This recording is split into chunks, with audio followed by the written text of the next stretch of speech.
Nah, hai, Assalamualaikum.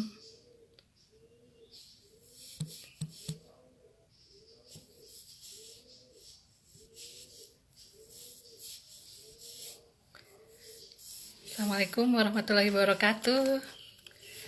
Hai, kita ketemu lagi di Catatan Muti, program setiap hari Minggu. Halo Pak Ketua, Assalamualaikum. Halo semuanya pejuang hidup. Salam semangat. Hari ini kita akan kedatangan tamu spesial di program Catatan Muti. Ada Mbak Stefani, saya invite dulu Mbak Stefani. Halo Bu Putri, Mbak Stefani.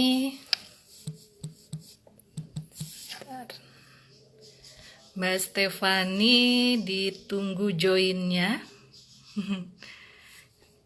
Ditunggu joinnya. Silakan Mbak.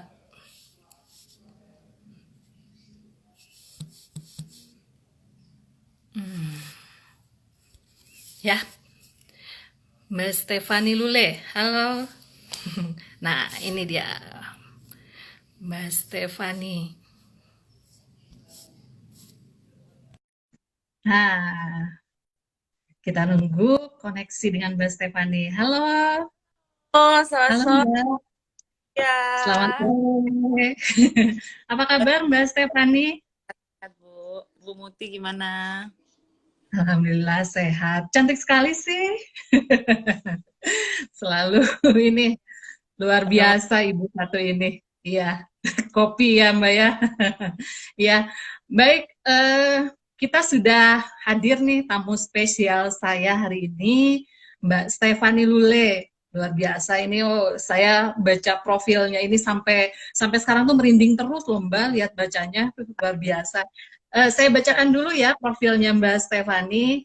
Halo, ini ada Ayomi, dia bisnis online di ini kuliner di Swedia. Jadi sengaja memang menyempatkan waktu untuk mendengarkan kita hari ini, Mbak. Ya, ya. Nah, kemudian di sini saya bacakan dulu profilnya Mbak Stefani. Mbak Stefani ini adalah Putri Bitung 2009, kemudian Noni Sulawesi Utara, dan Duta Polantas 2010, finalis Putri Kopi Indonesia 2001, kemudian finalis Miss Indonesia 2013. Pengalamannya luar biasa Bapak Ibu di sini. Pengalamannya itu pendidikan pengembangan kepribadian di John Robert Power, kemudian pendidikan bahasa di Institute Franchise, kemudian pernah jadi chef juga. Nah, ini kita bisa belajar masak nih sama Mbak Stefani nih. Dan manajemen restoran di Jakarta Culinary Center, kemudian memulai karirnya mulai dari di BUMN sebagai public relation, kemudian sales marketing, head of marketing, lalu direktur marketing, kemudian sekarang menjadi CEO Yokezen. Dan ini Mbak yang paling saya menarik yang ingin saya tanyakan tuh dari kemarin, mempunyai visi, network, dan pengalaman, fokus bekerja keras, dan sukses sebelum 30 tahun. Luar biasa itu, Mbak. Sebelum 30 tahun sudah ini ya, Mbak ya. Memang ini jadi moto hidup Mbak Stefani ya, Mbak ya. iya, jadi memang sebenarnya dari kecil itu, Bu Muti, saya itu punya cita-cita pengen jadi wanita karir gitu. Emang dari Mhm. kecil gitu, saya pengen jadi wanita karir. Jadi Mhm. selama saya SC, SMA itu tetap dalam menjadi motivasi saya gitu loh, passion saya nanti saya Mhm. pikir gitu. Gimana saya Mhm. caranya itu kanan saya. Sekolah, waktu itu Mhm. saya juga pertama kali saya kerja di BUMN itu saya tujuh Mhm. belas tahun. tujuh belas Mhm. tahun. Saya SMA, terus saya kuliah. Jadi saya kerjanya kuliah ekonomi malam, terus pagi sampai sore saya tuh kerja Mhm. gitu. Ya. Saya startnya early gitu. Cepet banget Mhm. startnya di kira-kira. Iya, iya. Iya. Iya, saya baca ini apa kabar saya yang sudah 40 tahun ke atas ya. Masih seperti ini. Mudah-mudahan kita semua juga yang bergabung di sini tuh bisa ya sukses dan apa jujur lihat Mbak Stefani ini inspiratif sekali gitu. Nah, Bapak Ibu, Selamat datang semuanya. Di sini ada Pak Yudi, wah hadir. Paling semangat nih Pak Yudi Kurniawan. Kemudian ada Bu Titing. Bu Titing ini penulis ini pariwisata, Mbak. Tulisan-tulisannya banyak di surat kabar, media sosial dan sebagainya.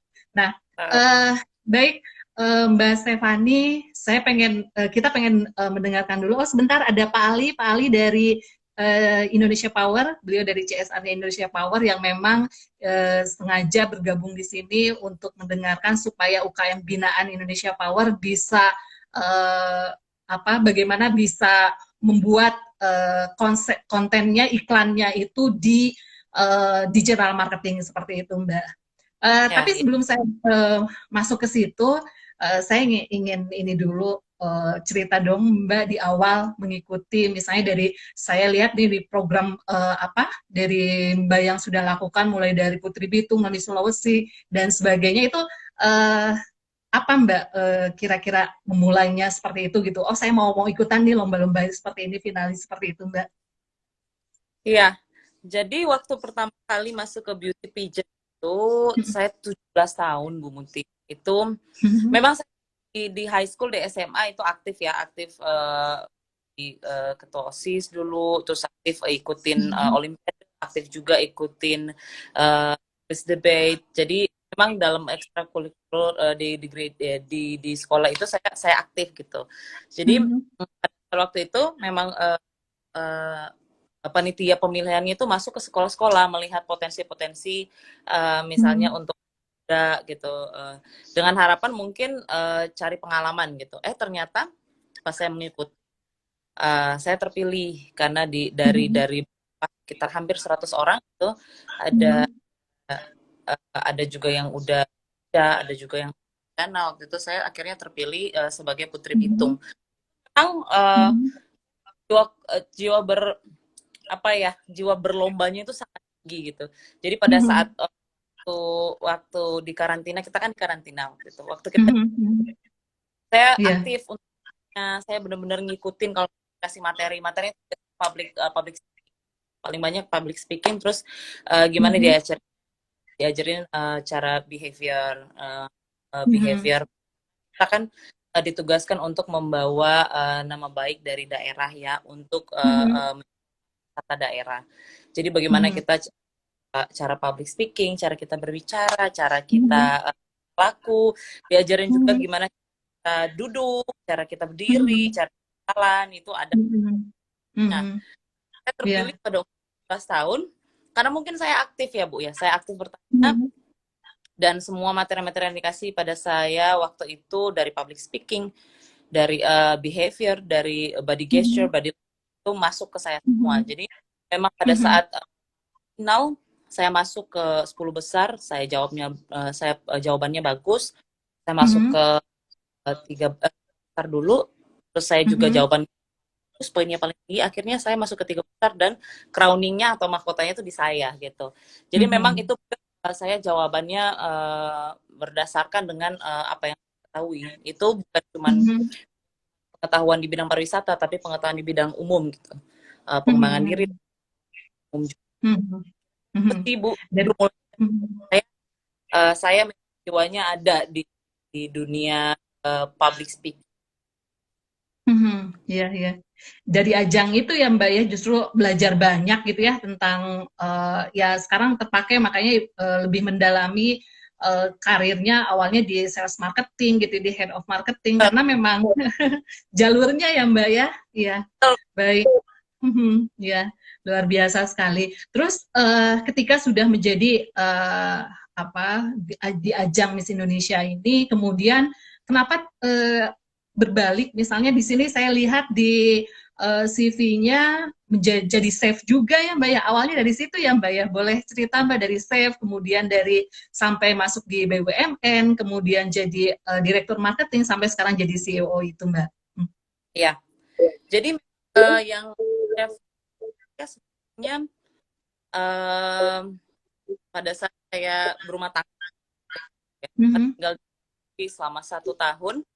Nah, di sana tuh memang kerinduan akan masakan Indonesia itu loh, Bu. Jadi kayak banget masak sop buntut, saya pengen masak soto Betawi. Nah, akhirnya saya belajar tuh dari YouTube, Bu. Waktu itu saya belajar. Nah, giliran saya balik ke Indonesia, saya coba tahu di Indonesia tuh di Jakarta ada sekolah masak yang kira-kira bagus. Saya ikut proses belajar masaknya dari standarnya ya, misalnya dari cara motong, cara bumbu apa yang cocok dengan misalnya itu bumbu apa yang cocok dengan makanan Western, makanan Asia, pokoknya bumbu-bumbu apa yang cocok dengan makanan-makanan ini. Nah, dari situ saya belajar dari situ cara masak dan diajarin juga cara memanage restoran, atau misalnya kalau kita mau buka restoran kira-kira apa sih tujuan kita harus pilih yang skill kita. Kira-kira kita lihat juga misalnya behavior dari warga Indonesia, kayak kenapa minuman boba itu sangat, atau kopi itu sangat menjamur, Bu. Itu juga dilihat dari hal-hal itu. Misalnya oke, ada satu restoran kopi buka, akan banyak restoran ya, karena Indonesia itu sangat benar-benar ngikutin tren banget. Nah, sekarang kan frozen food ya, Bu ya, karena kita semua terus kita dari rumah. Jadi ini frozen food before order makan itu sangat laku hari sekarang. Jadi Ibu misalnya jadi entrepreneur sendiri dari rumah ya. Iya ya. Bu Muti bisa bikin masakan apa yang Bu Muti bisa gitu. Mulai aja dari kecil-kecil misalnya gitu. Tangga dibuat misalnya seminggu 3 kali, Senin, Rabu 2 kali lah. Tidak mengganggu lain gitu. Kira-kira itu sih untuk yang terus yang memang selanjutnya Mbak, maaf katanya suaranya kadang muncul kadang enggak. Saya coba iya. Boleh. Iya. Iya. Iya. Sekalian teman-teman kalau misalnya mau nanya boleh ya, langsung aja tanya. Ya, oke. Ini kedengeran ya? Ada.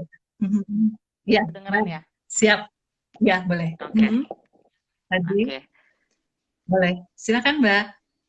Oke, terus akhirnya memang saya karena passion saya tuh di public relation, public speaking, akhirnya mengarah ke sales dan marketing, Bu. Memang saya pertama kali kerja sebagai PR, terus akhirnya selanjutnya sales, akhirnya marketing, akhirnya head marketing, akhirnya direktur marketing, sehingga sekarang tuh saya CEO dari perusahaan digital marketing, Bu. Digital marketing dan IT. Jadi memang passion saya di marketing sih. Sejalan itu saya memang, saya juga kuliahnya, Bu Mutia tahu sendiri, saya juga kuliahnya juga memang majority-nya di marketing semua. Di marketing ya, iya. Memang sudah cocok nih Mbak Stefani itu. Iya. Dari udah belajar basicnya udah ini, dan orang marketing itu harus memang kayak begini ya Mbak ya. Dan tadi yang penting situasi sekarang memang harus bisa melihat peluang ya Mbak ya. Kalau dilihat tadi betul Mbak Stefani bilang frozen food sekarang yang lagi ini ya, kita bisa gitu ya untuk cari peluang bisnis di situ gitu. Nah, ya Mbak, tadi misal ide untuk misalnya kita mengelola untuk kalau bicara langsung di digital marketing ya Mbak ya. Nah, kira-kira tantangan sekarang itu apa sih Mbak untuk mengelola bisnis digital marketing gitu untuk saat sekarang gitu? Oke, kalau misalnya saya nanya nih Bu, spesifiknya itu misalnya bisnis yang mau menggunakan digital marketing atau membuat perusahaan digital marketing, Bu? Boleh ke Mbak Stefani aja dulu yang sekarang Mbak Stefani kan bisnisnya memang bisnisnya di digital marketing ya Mbak ya. Nah itu boleh ceritain dulu aja Mbak. Oke. Jadi kenapa saya melihat ada peluang di digital marketing ini? Digital marketing tuh saya mulai di tahun 2015 Bu. Jadi pertama kali saya mulai di 2015 itu pada saat saya jualan, itu saya masih seorang marketing konvensional yang datang ke perusahaan-perusahaan yang ingin bertemu dengan manajemen perusahaan, mau direktur sales, atau waktu itu udah mulai ada Markom namanya ya, divisi Markom. Saya itu masih konvensional datang ke perusahaan-perusahaan. Nah waktu itu tuh sangat lucu nih Bu. Jadi waktu itu saya mempromosikan digital marketing yang benar-benar saat itu 2015 itu masih dianggap remeh banget sama orang-orang. Kenapa Bu? Karena orang-orang pasti bilang saya nggak lihat ada itu bisnis intangible, nggak kelihatan, ya kan? Jadi kenapa saya mau spend uang saya segitu banyak ratusan juta ke Anda, sedangkan saya nggak kelihatan hasilnya, gitu. Apakah Anda bisa menjamin kalau misalnya saya jualan atau saya memberikan budget ke digital marketing itu akan balik nggak ke saya untuk salesnya? Nah, saat itu saya belum bisa jawab, Bu. Saat itu tahun 2015 memang saya belum bisa jawab karena ya untuk buat orang yakin dengan hal yang baru ini nggak gampang ya. Memang waktu itu Facebook udah mulai masuk, tapi belum menjamur banget di Indonesia. Cuma di luar negeri udah pakai dan masih belum semua orang pakai Facebook waktu itu. Akhirnya tetap saya nggak nyerah Bu. Ya itu salah satu tantangan seorang marketing itu dia jangan pernah menyerah. Pokoknya jangan pernah menyerah. Tetap harus yakin bahwa kalau misalnya yakin dengan produk kita gitu, yakin dengan digital marketing akan menjadi satu hal yang sangat sangat diperlukan someday gitu. Dan itu itu terjadi hari ini Bu. Itu terjadi saat ini. Nah, jadi saya nggak menyerah waktu itu. Saya tetap jalan dengan produk digital marketing yang kita jalanin, yang kita jual media publisher, kita jual media buying. Adalah mulai ada yang misalnya itu petinggi perusahaannya atau petinggi manajemennya itu yang mungkin usianya masih 40. Jadi usia di bawah 50 saat itu mereka masih ngerti dan mereka mulai melihat bahwa ini ada peluang.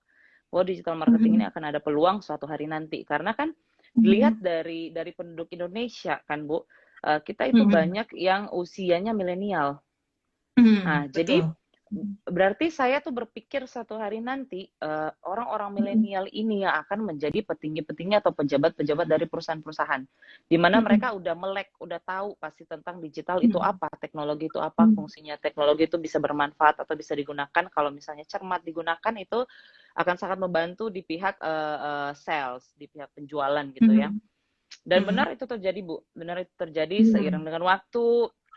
Up and down ya, namanya juga pengusaha, ada project, kadang nggak ada project, kadang uangnya lancar, kadang juga klien merasa kurang puas gitu. Jadi seorang pengusaha itu bukan berarti sekali kita jalan itu mulus, atau misalnya sekali kita jalan ya beda dengan pekerja ya Bu ya. Kalau misalnya pekerja itu kita sudah kepastian akan income itu pasti ada.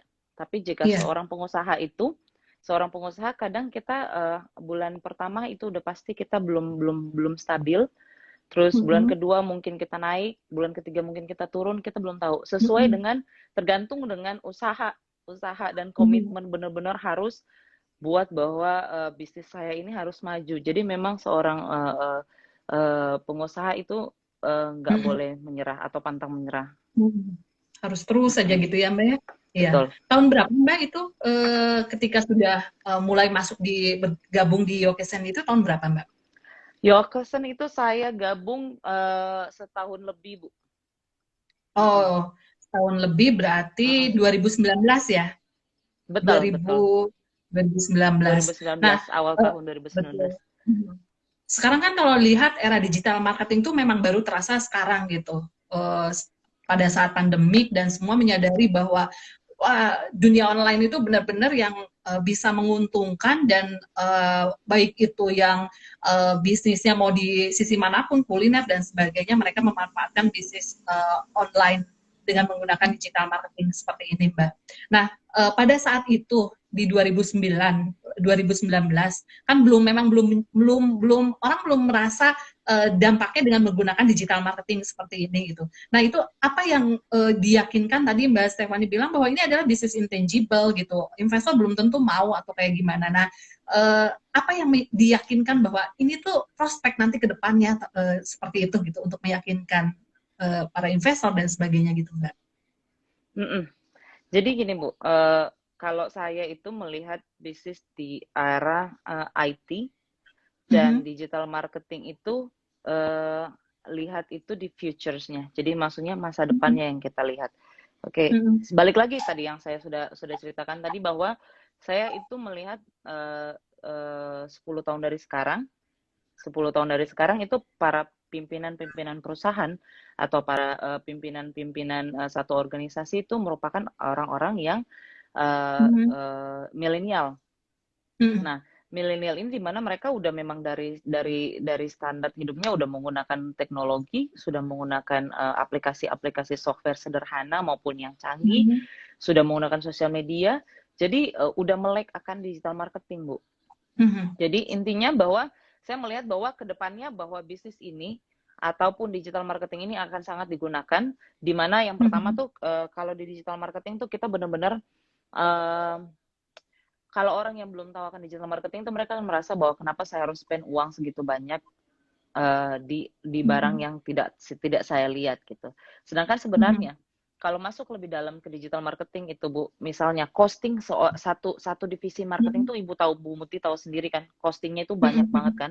Ya biaya jalan untuk sales, tim sales itu harus banyak, ada pengeluaran ongkos jalan, ada operasional pulsa, ada operasional ini, operasional itu. Sedangkan yang dilakukan digital marketing adalah kita cut itu kita cut ada beberapa biaya operasional yang di depan, ada beberapa step 3 sampai 4 step di depan itu yang benar-benar dipotong dan dipakai memang langsung ditarik orang yang memang langsung digunakan digital marketing yang langsung benar-benar lebih spesifik, Bu. Contohnya, Bu, gini ya. Contohnya gini, ada beberapa project kita kemarin itu satu institusi perbankan. Jadi misalnya misalnya ada satu klien perbankan yang ingin mencari perkreditan, Bu, contohnya. Jadi industri ini pengen cari kredit usaha yang UMKM dan UKM gitu, Bu ya. Nah, biasanya hal konvensional yang dilakukan adalah menunggu di bank-bank yang ada kan, Bu, cabang-cabang yang ada. Nah, itu berarti pihak banknya menunggu kliennya atau calon nasabah yang datang. Sedangkan kalau digital marketing kita tuh move forward. Jadi kita yang cari. Memang sudah banyak pengguna digital yang cari, misalnya saya mau cari kredit, itu kan tinggal Google, Bu. Buka HP, Google kredit nominal berapa, kredit nominal. Itu data itu yang kita grab, terus kita jadikan calon nasabah atau calon peminjam atau calon orang yang mau kredit. Nah, jadi ada costing yang misalnya dari situ orang bank harus nunggu kliennya datang, terus kemudian orang bank juga ada tim salesnya yang harus datang untuk follow up ke orangnya. Itu kan benar-benar costing menurut saya, Bu. Dan itu juga makan waktu. Yang harusnya kalau lewat digital itu real time. Misalnya saya langsung cari, itu saya langsung masuk, saya bisa langsung dikontak oleh sales person dari orang bank itu real time. Sedangkan kalau yang konvensional itu bakal makan waktu kira-kira seminggu atau 2 minggu paling cepat, Bu. Nah, dari situ saya lihat bahwa ini kesempatan atau industri IT dan digital marketing ini bakal jadi satu kebutuhan utama lagi buat futures ya. Sekarang udah mulai sih, Bu. Menurut saya ini momentumnya ini baru mulai. Saya nggak pernah bilang terlambat, tapi memang teknologi itu selalu diinovasi, selalu ada inovasi, selalu ada perkembangan. Tetapi ini momentum yang pas gitu. Misalnya mau mulai bisnis di online, mau mulai bisnis digital marketing, atau mau udah punya bisnis tapi pengen coba jualan online, ini momentum yang pas untuk memulainya. Kira-kira itu, Bu Muti. Ya, ada kesulitan nggak sih Mbak ketika di awal misalnya kita harus misalnya untuk mempromosikan bisnis kita gitu secara online, untuk di pengalaman Mbak Stefani gitu pada saat bertemu klien yang rasanya kan kalau misalnya kita sistemnya misalnya kayak personal selling, ketemu langsung dengan klien itu kan lebih memudahkan untuk kita menjelaskan atau apa. Tapi kalau misalnya untuk online sendiri seperti apa Mbak? Kira-kira triknya supaya nanti bisa teman-teman bisa ikut juga. Oke, kalau di online sendiri itu kita menggambarkan satu bisnis atau suatu produk sebagai persona. Jadi persona. Jadi misalnya saya punya kopi, produk kopi, Bu. Misalnya saya punya produk kopi, saya pengen jual. Saya mau menggambarkan produk kopi saya ini sebagai apa kalau dia jadi persona. Misalnya ini akan diminum oleh kalangan mana, harganya harus berapa. Kira-kira ini akan masuk dengan untuk posisi iklannya seperti apa. Jadi memang digital marketing itu bukan sekedar orang bilang, oh digital marketing itu cuma buat gambar, terus gambarnya dipromosiin. Bukan, Bu. Nah, itu banyak yang salah. Orang salah terka bahwa Ya, Mm-mm. saya mau digital marketing. Ah iya kan, cuman hire aja atau cuman saya pekerjakan satu orang yang Mm-mm. bisa gambar. Terus Mm-mm. orang itu bisa buat promosiin aja, mau promosiin di mana, di Mm-mm. Facebook, di Instagram, di ini. Sedangkan bukan itu. Digital marketing itu perlu perlu kita tahu ya, bahwa digital marketing itu awalnya itu kita harus ada strategi. Jadi paling kuat itu di strategi, Bu. Strategi kita seperti Mm-mm. tadi yang udah saya jelasin bahwa itu harus ada persona. Saya mau punya produk kopi. Saya menggambarkan produk kopi saya ini seperti siapa. Kira-kira siapa yang Mm-mm. akan minum produk kopi saya? Harga Mm-mm. saya cocok nggak dengan orang yang akan minum produk kopi saya. Terus kira-kira setelah itu produk kopi saya harus ada inovasi. Inovasinya seperti apa? Jadi kan karena rakyat Indonesia itu suka dengan hal-hal yang baru ya, Bu. Misalnya hal-hal Mm-mm. yang baru yang menjadi tren. Jadi tetap tetap walaupun kita udah punya produk bagus, kita tetap harus berinovasi mengikuti tren-tren yang ada. Mm-mm. Kira-kira itu. Nah, jadi branding itu sangat penting, tapi jangan lupa juga strategi brandingnya. Strategi brandingnya, apa yang harus kita capai, tujuan kita apa sih untuk produk kita ini. Kita mau Mm-mm. ini, misalnya produk kopi saya mau ini laku di kalangan anak sekolah. Berarti kita harus Mm-mm. menyesuaikan dengan harga kantongnya, harga kantong uang jajannya Mm-mm. anak sekolah kan. Atau Mm-mm. saya mau produk kopi saya ini untuk para pekerja. Nah, itu juga Mm-mm. kita sesuaikan dengan harga dan brandingnya untuk para pekerja. Kira-kira gitu sih Bu untuk memulai Mm-mm. bisnis di digital marketing ya. Iya, ya. Berarti ketika kita misalnya posting produk atau apa konten apa ya konten si produknya itu memang harus berbicara ya. Artinya ketika Betul, orang melihat konten kita, dia langsung bisa mengimajinasikan. Apalagi kalau misalnya produk kita produk baru ya, harus bisa betul, berbicara seperti itu gitu ya. Orang betul. kayak kayak ini aja ketika kita dengerin iklan menonton iklan di televisi sama dengerin iklan di radio tentu beda sense-nya gitu ya, Betul, Mbak Stefani. betul, Jadi harus bisa membawa ke betul. sana. Gitu. Iya, Ya. jadi diusahakan setiap produk yang kita jual itu harus Mhm. ada brand equity-nya, Bu. Brand Mhm. equity-nya. Brand equity-nya itu kan terwujud dari ada brand image, ada Mhm. beberapa step sebelum Mhm. brand equity kan. Jadi kalau Mhm. misalnya kita sudah punya Mhm. satu brand kopi saya sudah punya brand equity di mata consumer atau Mhm. konsumen, itu Mhm. akan sangat mudah untuk mengarahkan mereka ke brand experience atau misalnya oh saya suka kopi itu karena kopi itu memang Mhm. tidak asam contohnya, itu cocok karena saya sakit lambung gitu. Nah, terus dari Mhm. situ orang akan menjadi loyal, Bu. Jadi orang akan menjadi loyal Mhm. setiap kali kemanapun dia pergi, dia akan ingat bahwa saya harus minum kopi itu karena saya sudah terbiasa dengan kopi itu yang tidak kena efek samping lambung di saya. Nah, kira-kira itu sih, Mhm. Bu. Jadi hal yang paling awal itu Mhm. gimana kita bangun brand image, terus akhirnya orang tahu bahwa oh oke, brand equity itu masuk bahwa produk saya itu sudah menjadi hal standar dari consumer. Akhirnya mengarah ke experience atau mengarah ke akhir itu loyal, Bu. Jadi dia akan terus menggunakan Mhm. brand kita kemanapun dia pergi atau ke apapun yang mau dia makan, dia tetap itu ada, Bu, tapi saya nggak boleh sebutin merek. Oh. Dia kan apapun makanannya, minumnya, ya itulah. Ah, iya betul. Itu Iya, melekat sekali ya untuk bisa buat melekat seperti itu. sekali, betul, betul, Betul, betul, betul, betul. iya.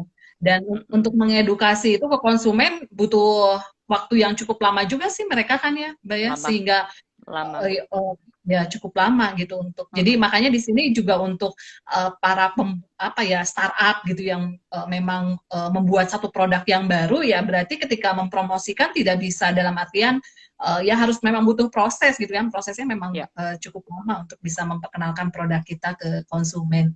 Nah, kalau kita sekarang tadi Mbak Stefani sudah cerita tentang apa bisnis digital marketingnya. Nah sekarang kalau misalnya nih di sini banyak teman-teman yang sudah gabung ini adalah para pelaku usaha nih UKM gitu seperti itu. Ada yang baru memulai bisnisnya gitu, ada yang memang sudah berjalan. Nah kira-kira memanfaatkan nih media sosial yang ada ini seperti apa gitu dan kita lihat sekarang kan banyak orang wah dengan di media sosial, di Instagram, di mana untuk mengiklankan produknya. Nah, kira-kira konsepnya seperti apa sih supaya bisa tadi konten kita menarik gitu pada saat untuk bisnis yang baru ya untuk para startup seperti itu gitu, Mbak. oke. Yang paling pertama tuh Bu, untuk menentukan di mana kita harus branding itu hal yang paling paling penting ya. Jadi kalau misalnya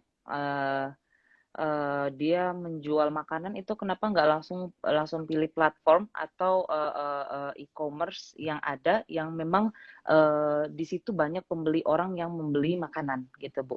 Contohnya ini saya langsung kasih contoh ya supaya misalnya di sini ada orang yang memang mau bisnis untuk jualan frozen food atau misalnya mau bisnis jualan minuman. Nah, itu kenapa nggak langsung join partneran dengan e-commerce yang memang udah jualan makanan atau langsung delivery. Contohnya ada Grab, ada GrabFood, ada GoFood. Nah, itu sudah pasti orang kalau misalnya mau pesan makanan udah pasti arahnya ke situ. Nah, jadi itu sebaiknya buat konten partneran dengan aplikasi-aplikasi atau platform-platform yang memang dia menyediakan jasa untuk menjual makanan. Oke, nah setelah itu kalau misalnya mau jualan produk-produk selain makanan, itu kan ada platform atau e-commerce yang memang sudah banyak orang, sudah banyak trafficnya istilahnya. Trafficnya itu di mana memang orang kalau mau beli sesuatu dia pasti masuk ke aplikasi itu. Jadi harus menentukan nih, saya mau jual produk apa, ternyata produk saya ini banyak dibeli di platform mana gitu. Jadi jangan salah meletakkan produk di platform Bu. Itu juga sangat menentukan. Jadi kadang kan kira-kira 2 minggu apa 3 minggu lalu ya itu Yokosen perusahaan kita tuh membuat webinar mengenai kira-kira cara untuk memulai bisnis digital atau berbisnis digital yang tepat tuh seperti apa. Nah, salah satunya materinya itu adalah itu Bu. Jadi menempatkan produk kita di platform atau e-commerce atau di tempat digital marketing yang pas Bu.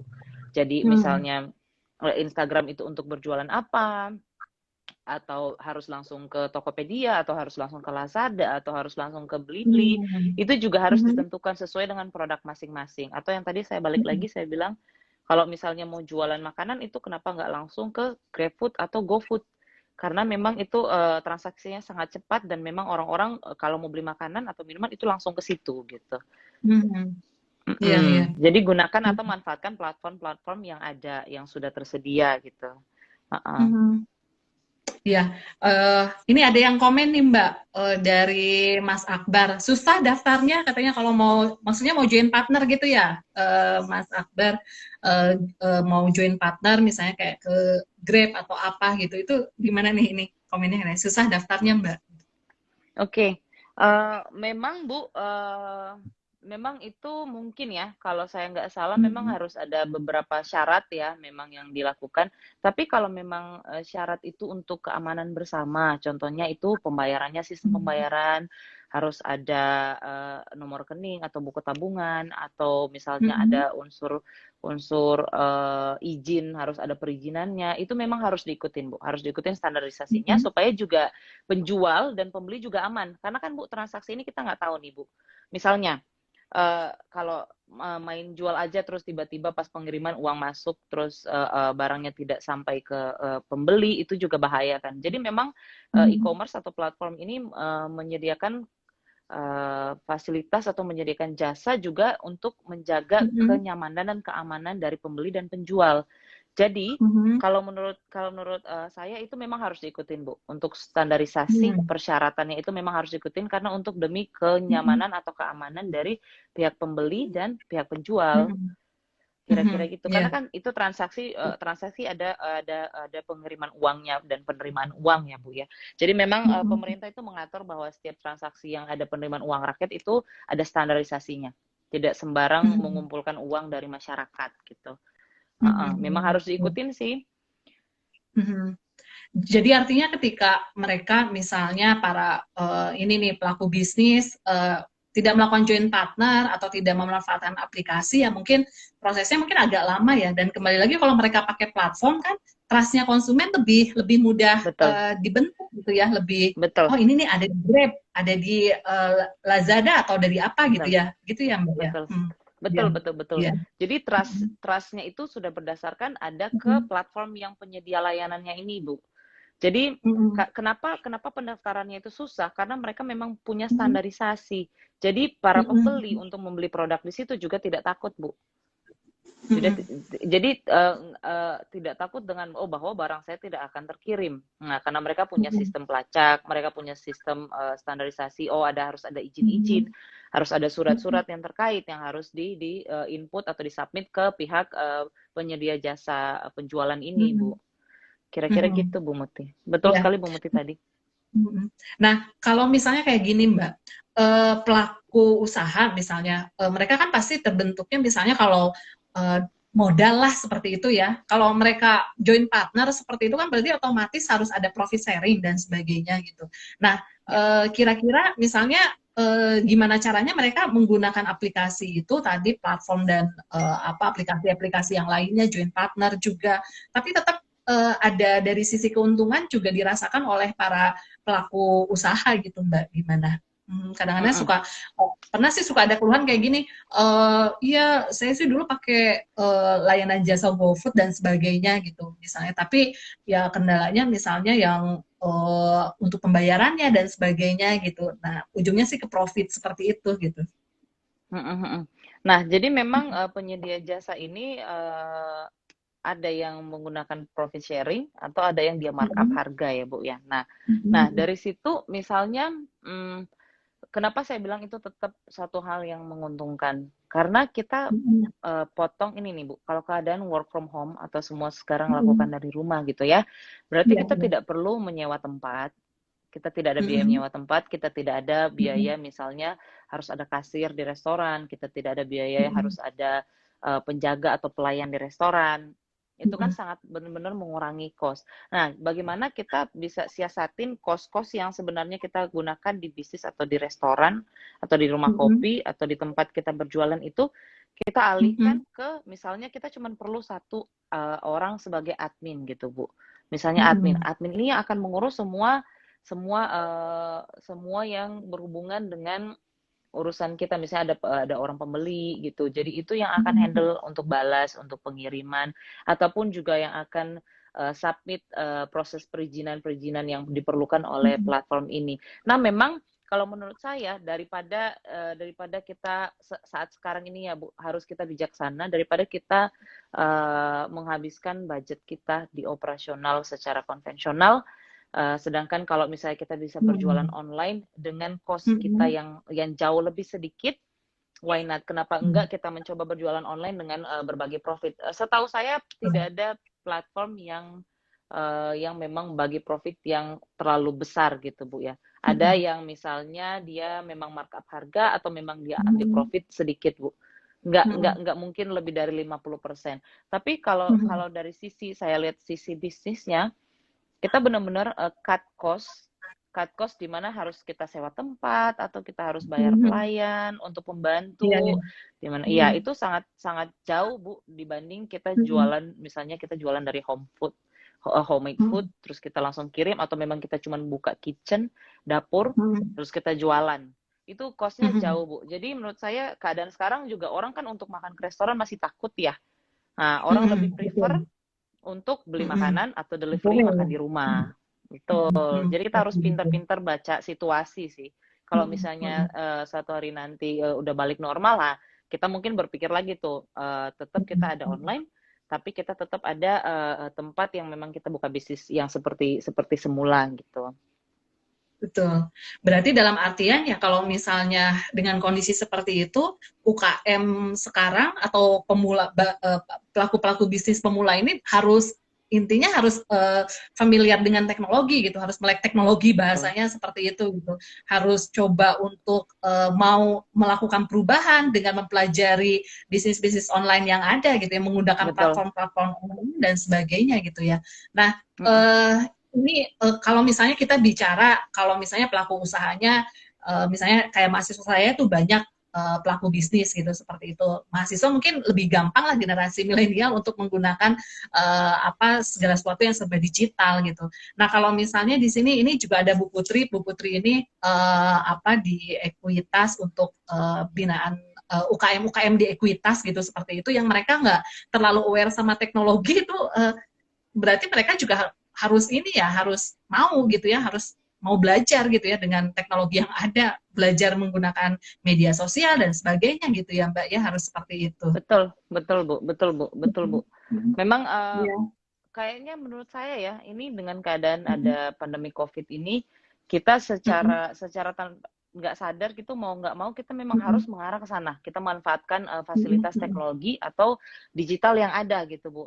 Itu sudah bukan menjadi hal yang tabu lagi sekarang untuk menggunakan teknologi dan digital. Jadi di mana memang consumer behavior nanti akan mengarah ke sana semua. Semua akan udah aware lagi dengan teknologi, bukan seperti yang saya ceritain tadi di tahun 2015 pada saat saya mau jual digital marketing itu sangat susah. Sekarang mungkin karena orang sudah melek, bahkan orang bisa melakukan digital marketing ini sendiri. Digital marketing bisa dilakukan sendiri. Betul ya. Berarti ini juga inspirasi juga ini buat para dosen. Di sini ada beberapa dosen STI Ekuitas, kemudian ada ketua STI Ekuitas juga, Prof. Fani Cahyandito. Ini bisa dijadikan program kita juga Pak untuk program pengabdian dosen ke masyarakat, ke UKM untuk memperkenalkan digital marketing ini gitu ke mereka supaya mereka aware terhadap teknologi ini gitu. Ya, Mbak, ini ada pertanyaan dari Dimas. Pertanyaannya seperti ini, kalau web sendiri atau blog itu sejauh ini efektivitasnya seperti apa ya untuk digital marketing gitu? Oke, kalau website itu menurut saya itu lebih ke arah corporate ya. Jadi udah memiliki firms atau misalnya dia sudah memiliki perusahaan sendiri. Nah, itu lebih ke arah profiling, Bu. Jadi sekarang kan di mana-mana orang untuk mencari data atau mencari suatu informasi tentang perusahaan itu orang pasti ke Google, ke website. Nah, itu sangat penting untuk orang-orang yang ingin membangun atau membuat perusahaan ataupun sudah ada perusahaan tapi belum ada profiling di website. Nah, kalau dulu secara konvensional orang itu menggunakan ada brosur selebaran ataupun dimasukkan ke majalah untuk profiling perusahaannya. Nah, sekarang orang tinggal one time click, Bu. Jadi saya mau cari tahu tentang perusahaan Yokosen. Saya tinggal klik di Google, saya cari tahu Yokosen. Di situ semua tersedia layanan dari sejarahnya, historical misalnya perusahaannya berdiri di tahun berapa, apa dasarnya dia berdiri, service apa saja yang diberikan, terus kemudian produk apa saja yang dijual, kemudian siapa saja sih di dalam manajemennya dari perusahaan Yokosen ini. Nah, menurut saya website itu sangat penting jika kita ingin bangun sebuah perusahaan. Jadi misalnya kalau untuk UKM dan UMKM itu saya belum saranin untuk membuat website karena website ini rada ini Bu untuk lebih complicated, lebih susah dan lebih rumit. Jadi misalnya UMKM dan UKM itu mulailah dari platform atau sistem yang sudah ada dulu. Nah, sedangkan misalnya kalau memang mencoba untuk membuat perusahaan sendiri atau memang bisnisnya saya sudah punya CV atau saya punya PT sendiri, silakan mulai dari website. Memang website hal yang paling utama yang harus dibangun karena itu menyediakan informasi mengenai perusahaan kita atau produk apa saja yang kita jual gitu Bu. Terus siapa saja yang manajemen di dalam manajemen perusahaan itu. Nah, kemudian blog tadi itu lebih ke arah entertainment ya. Kalau misalnya kita mau buat satu blog itu lebih ke arah rekomendasi ya Bu. Misalnya banyak sekarang media publisher atau orang-orang digital marketing menggunakan blog untuk menjelaskan bahwa sistem yang kita jual ini seperti ini. Jadi itu ditulis di dalam blog, dijelaskan di dalam blog yang dikemas lebih ke arah lebih ringan Bu. Jadi bukan benar-benar kita menjual produk kita adalah produk ini. Enggak, lebih ke arah entertainment. Jadi lebih ke arah pembacanya ringan untuk membaca. Oke, bahasanya juga disesuaikan dengan para pembaca. Terus di situ juga bisa ada rekomendasi dari influencer atau rekomendasi dari blogger. Nah, itu sangat penting. Tapi kalau misalnya mau mulai bisnis untuk mulai menjadi blogger atau vlogger, itu satu peluang yang sangat sangat bagus loh Bu sekarang. Saya lihat tuh saya punya ada teman saya, anaknya itu menjadi influencer. Dia start dari small influencer ya Bu ya. Terus kemudian dia berkembang katanya income anaknya ini masih kuliah loh Bu, kuliah S1. Iya. Terus akhirnya income-nya itu bisa mencapai 2M 1 tahun sebagai Wah, influencer. luar biasa. Endorse dan bikin Iya benar. vlog atau bikin masukin di Oh. YouTube, subscribe-nya mulai meningkat. Nah, anak-anak sekarang ini arahnya ke arah sana, Bu. Jadi walaupun kuliah memang behaviornya mereka itu narsis kan, Bu. TikTok, Iya, betul. selfie Instagram. Nah, apa-apa pengen difoto, apa-apa pengen diposting. Nah, ini yang dimanfaatkan oleh anak-anak sekarang untuk menjadikan itu uang. Nah, itu tidak ada salahnya, tidak ada salah. Itu sangat sangat menjadi peluang di zaman sekarang, di zaman digital ini ya. Kira-kira itu untuk blogger dan website.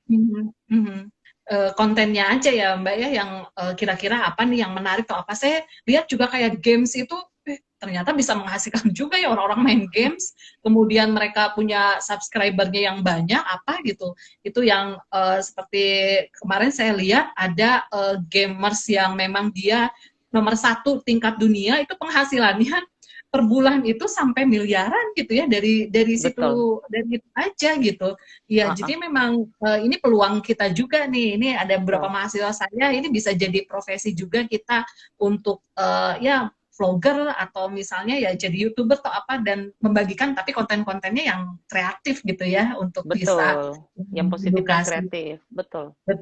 Tapi kalau saya lihat nih, sedikit nih menarik nih Mbak untuk diskusi ini. Tapi kalau saya lihat sekarang kayak YouTuber itu mereka tuh lagi ada kayak gimana ya, kayak kok konten yang kita yang benar-benar bikin konten bagus, tapi kok viewernya, subscribernya dikalah sama misalnya konten-konten yang sebenarnya ya bahasanya kalau kayak Deddy Corbuzier bilang sih konten apa sih, alay gitu, seperti itu justru. Tapi banyak ini yang nontonnya gitu. Apa kita harus memang mengikuti selera pasarnya seperti itu gitu, atau gimana nih Mbak? Jadi gini kalau Mbak Stefani melihat fenomena itu.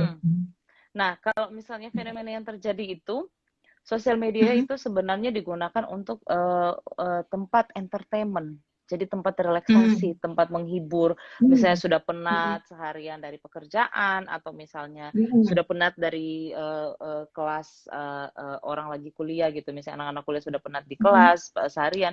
Jadi konten sosial media ini merupakan hal mereka untuk mencari hiburan, mencari entertainment. Jadi konten-konten mana yang benar-benar bisa digunakan atau banyak yang di-subscribe adalah konten-konten yang bikin mereka relax, atau bikin mereka ketawa, atau bisa entertain atau menghibur para penonton atau para orang yang melihat atau para pelaku sosial media.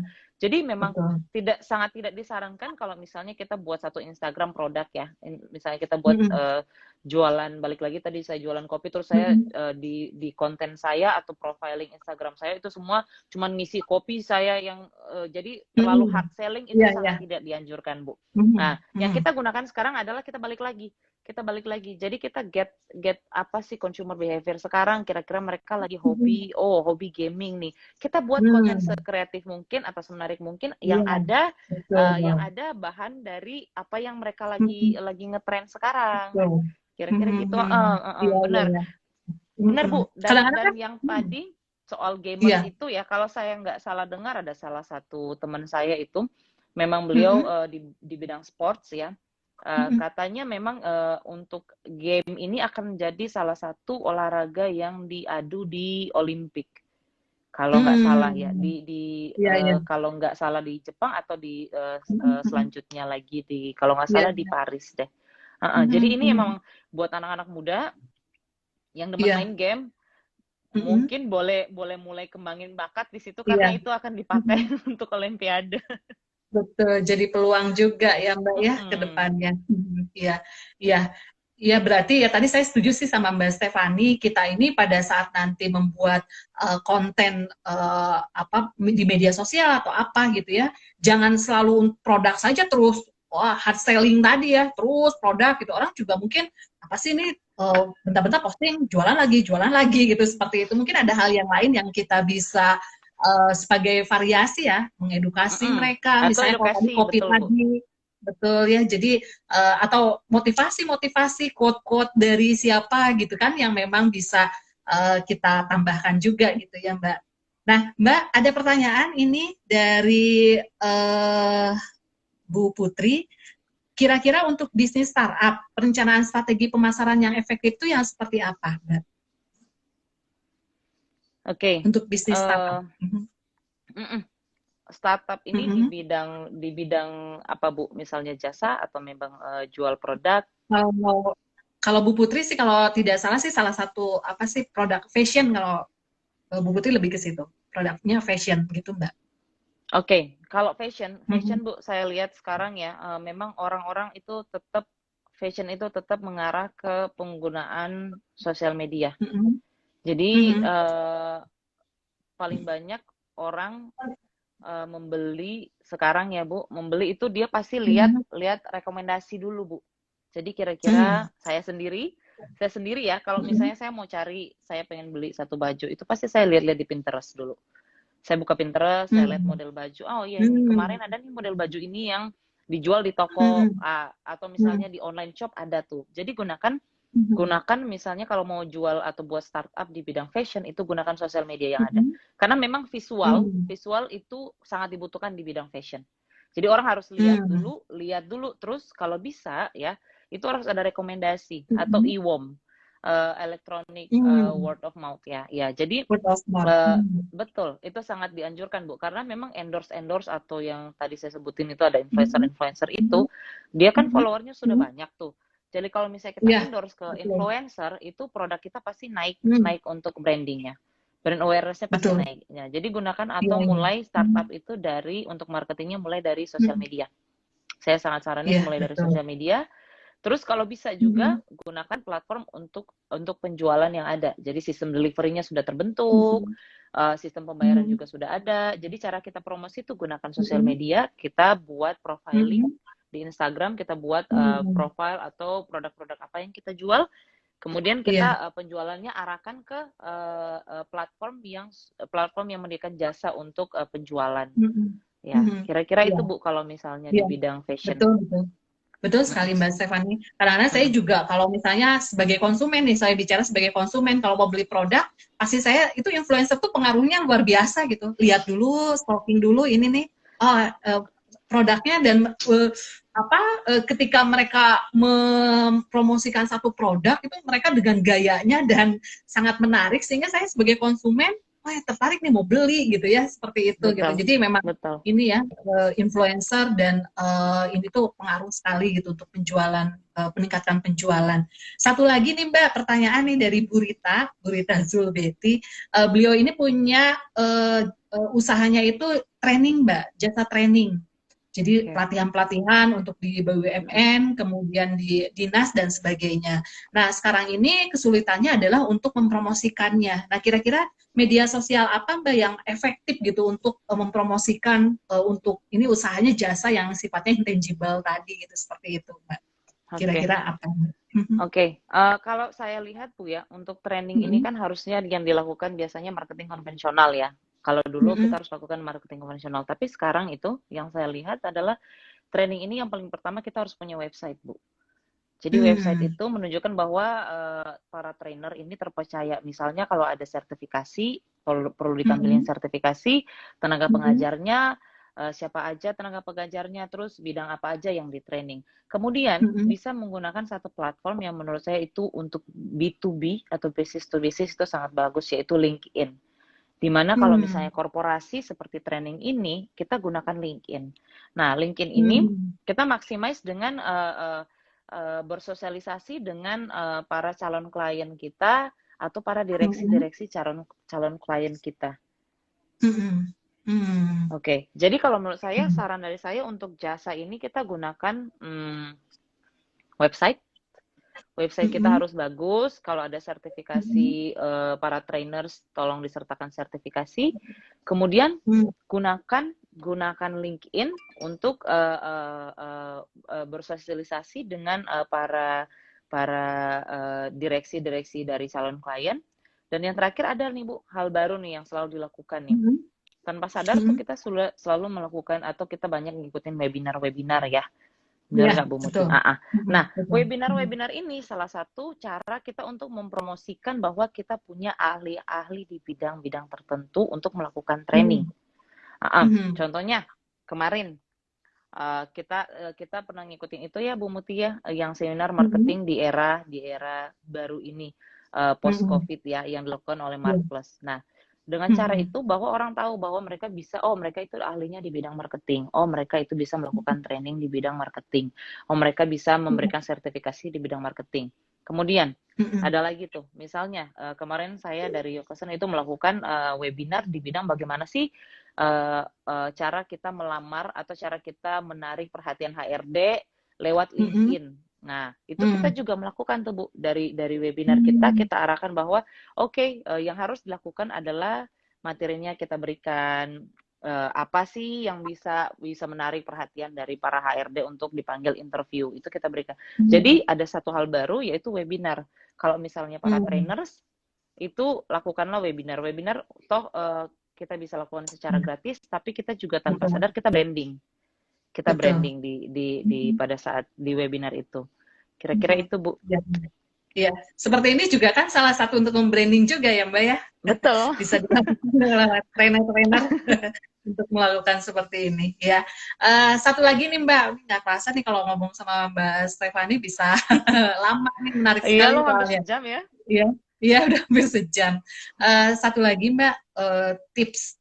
Mungkin Mbak punya tips supaya kita bisa sukses dan bisa ya untuk di dunia online ini gitu, yang memang mau tidak mau kita harus mau beradaptasi dengan mengikuti perubahan dan mengikuti aware dengan teknologi dan sebagainya.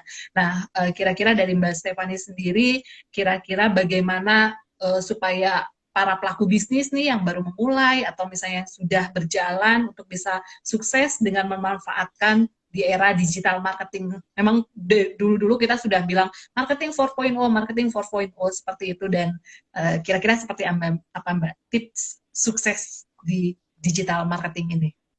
Oke. Kalau menurut saya sesuai pengalaman yang sudah saya jalanin ya. Yang pertama itu tipsnya adalah start small, tapi harus think big. Jadi mulai dengan hal kecil apa yang kita punya. Misalnya saya punya keahlian di memasak, saya akan melakukan bisnis homemade food, terus saya mulai jual di daerah sekitar saya, contohnya. Tapi saya berpikir ke depannya adalah satu hal yang bahwa bisnis masakan saya ini akan menjadi bisnis kuliner yang besar. Jadi mulai dengan hal kecil, tapi berpikir atau punya satu cita-cita yang besar gitu, bahwa saya mau bisnis saya ini menjadi satu hal yang besar suatu hari nanti. Bersama dengan itu juga berarti kita harus ada usaha dan komitmen ya Bu di dalam bisnis. Memang jadi seorang entrepreneur itu bukan memang orang bilang oh pengusaha itu ya mulai bisnis akhirnya berhasil gitu. Tidak. Jadi menurut saya sesuai pengalaman saya memang seorang pengusaha itu dia harus benar-benar full komitmen. Komitmennya itu bahwa dia membuat bisnis ini, dia harus yakin dan dia harus jalanin bisnis ini sampai itu berhasil sesuai dengan apa yang diharapkan. Nah, kemudian jangan lupa seorang pengusaha itu, kalau dulu seorang pengusaha cuma tahu ya saya pengen buat bisnis, yang jalanin adalah orang karyawan atau yang jalanin adalah nanti ada staff-staff saya. Enggak Bu, sekarang itu udah di zaman bahwa seorang entrepreneur itu menjadi seorang leader juga, di mana dia harus turun tangan, dia harus tahu problem-problem apa yang terjadi di dalam bisnis dia atau problem-problem apa yang terjadi dalam manajemennya. Contohnya sekarang tuh banyak yang bermasalah dengan apalagi dengan work from home ya, ada masalah karyawan masing-masing tentang bagaimana orang atau karyawan kita ini bisa memaksimalkan jam kerja, time management karyawan, atau emosional dari karyawan, atau apa juga kita harus tahu bahwa kita memanfaatkan karyawan ini supaya karyawan ini bisa membuat kreasi atau lebih kreatif gitu. Jangan kita menekankan bahwa karyawan itu harus atau staf kita itu harus melakukan sesuai dengan arahan kita, tapi ternyata orang ini juga punya kreativitas sendiri gitu. Kita harus tahu membaca bahwa kita punya human resource atau kita punya sumber daya yang ternyata bisa bisa mengembangkan perusahaan. Nah, itu juga udah mulai ke arah situ, Bu. Terus bagaimana kita manage keuangan untuk pemula bisnis ya? Itu hal yang sangat harus diperhatikan. Bagaimana kita apalagi memulai bisnis dengan start small, berarti kita cost-nya harus benar-benar kita hitung. Kira-kira nanti income-nya bagaimana, cash flow-nya bagaimana, terus nanti at the end kita juga tetap harus mengharapkan profit yang akan terjadi ya. Terus kemudian sudah pasti kita harus working with a vision. Jadi kira-kira strategi dan operation saya itu bagaimana?